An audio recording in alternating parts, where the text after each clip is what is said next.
Em nome do Pai, do Filho e do Espírito Santo. Amém. Amados irmãos e irmãs, é com muita alegria que estamos aqui para juntos estudar e meditar a primeira leitura que a igreja nos propõe para a festa da Natividade de Nossa Senhora.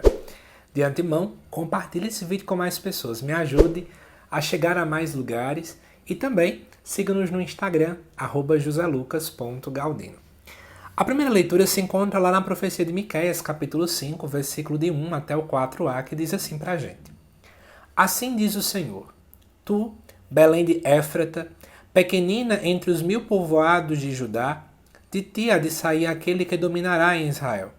Sua origem vem de tempos remotos, desde os dias da eternidade.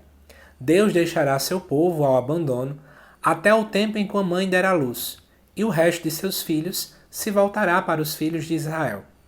Ele não recuará, apacentará com a força do Senhor e com a majestade do nome do Senhor seu Deus. Os homens viverão em paz, pois ele agora estenderá o poder até os confins da terra, e ele mesmo será a paz. Amados irmãos e irmãs, vamos juntos entender esse contexto todinho que é apresentado dentro dessa leitura de Miqueias. Em primeiro lugar, quem foi Miqueias? Miqueias ele foi um profeta de uma família humilde. Ele residia no campo, e aí ele sempre fala muito em seu texto, muitas questões ligadas à parte da prática da cidade, que lá tinham muitos líderes corruptos, profetas corruptos, sacerdotes que só visavam dinheiro. Então ele sempre, dentro do seu livro inteiro, ele faz muitas reclamações em relação a isso. Ele diz, inclusive, que diante do pecado dos líderes, dos reis, dos profetas, dos sacerdotes, o povo iria acabar experimentando um episódio muito ruim na sua história, que hoje nós chamamos de exílio da Babilônia, que de fato aconteceu. Os babilônicos invadiram o reino do sul, que é o reino de Judá, e ali acabaram inclusive destruindo toda a cidade de Jerusalém. Então o profeta, ele vendo a situação do povo, ele começa a dizer que provavelmente isso iria acontecer diante das iniquidades, diante dessa vida errada das pessoas. Nós estamos diante desta leitura naquele que seria o 8º oráculo de 10. O profeta proclama 10 oráculos, esse é o 8º. E ele é um oráculo que traz muito uma conotação de esperança para o povo. Então você não vai ver muito críticas aqui a ele. Tudo começa no versículo 1, onde ele fala, tu, Belém de Éfrata. A palavra Belém vem de Bethlehem, que significa em português algo como casa do pão.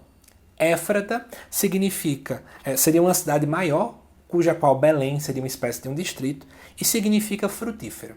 Então eu tenho duas palavras aqui ligadas a essa questão alimentícia. E aí vai dizer pra gente o seguinte, né? Tu, Belém de Éfrata, pequenina entre os 1000 povoados de Judá.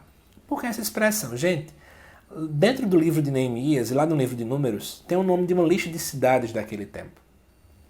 A cidade de Belém é tão pequena, mas tão pequena, que ela nem sequer é citada nessa lista. Para você perceber que ela não tem nada. Mas é aquilo que São Paulo já coloca em uma de suas cartas, né? Deus ele acaba utilizando, acho que é na carta aos Coríntios, Deus acaba utilizando aquele que é desconhecido, aquele que é fraco, para confundir aqueles que são fortes. É de um lugar pequeno que Deus quer trazer a sua graça, a sua salvação. E aí é interessante que vai dizer aqui que vai de ti, aquele que vai sair dali, né? Aquele que vai dominar Israel, e sua origem vem de tempos remotos, desde os dias da eternidade. Então, aqui vem um anúncio que o profeta faz de alguém que vai dominar Israel, que vai ser esse rei supremo, esse chefe, e sua origem não é de agora, é desde antes. Mas ele vai dizer que Deus deixará seu povo ao abandono até o tempo em que a mãe der à luz, e o resto de seus filhos se voltará para os filhos de Israel. Que mãe é essa que vai dar à luz? Sei que você automaticamente já está pensando em Nossa Senhora, especialmente pelo dia de hoje, mas vamos com calma. Quando o profeta escreve, ele não está pensando em Maria, porque Maria não estava viva, Jesus não tinha se encarnado ainda, então a gente não pode pensar muito sobre isso. E o texto diz que o povo vai ficar abandonado, isso é no exílio da Babilônia, até o momento em que a mãe der à luz. E o momento em que o povo voltou da Babilônia foi muitos anos antes de Jesus vir ao mundo. Então vamos entender quem é que o profeta está querendo falar, né? Na verdade, lá em Miqueias, capítulo 1, versículo 13, ele fala de uma mulher. E essa mulher é a filha de Sião. Sião é um monte onde Jerusalém está construída em cima. Então, na verdade, essa mulher que está prestes a dar à luz é Jerusalém.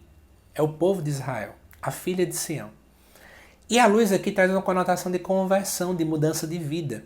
Em outras palavras, quando o povo resolver abrir-se ao Senhor, buscar mudar de vida e dar frutos de conversão, aí de fato o povo retornará para a sua terra.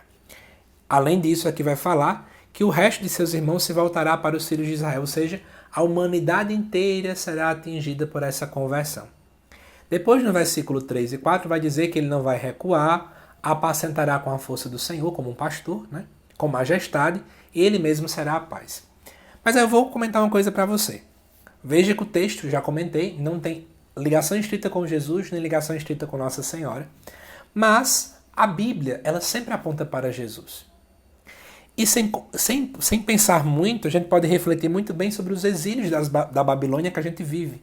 O pecado gera isso em nós, as forças do mal também fazem isso conosco. E podemos muito bem pensar naquela mulher que trouxe para nós a salvação pelo seu sim. Deus a escolheu e ela, por livre e espontânea vontade, deu seu sim à vontade de Deus. E essa mulher é Maria. Podemos pensar em Maria como essa que foi a portadora da luz para nós. Foi aquela que foi a porta a qual Deus escolheu para trazer a salvação para mim, para você. Por isso, podemos pensar nesse texto sem sombra de dúvidas em relação a Maria. Sem contar que, como diz no versículo 4a, ele mesmo será a paz. E a paz é a presença de Deus. Jesus é a própria presença do Deus encarnado em meio a nós. Por isso hoje, festa da Natividade de Nossa Senhora, louvemos a Deus por ter nos presenteado com uma mãe, com essa porta magnífica que permitiu que toda a luz pudesse passar por ela, para que ela fosse nada e ele fosse tudo. Que Deus te abençoe e até daqui a pouco às 7 horas da noite para a reflexão do Evangelho desta festa também. Até lá.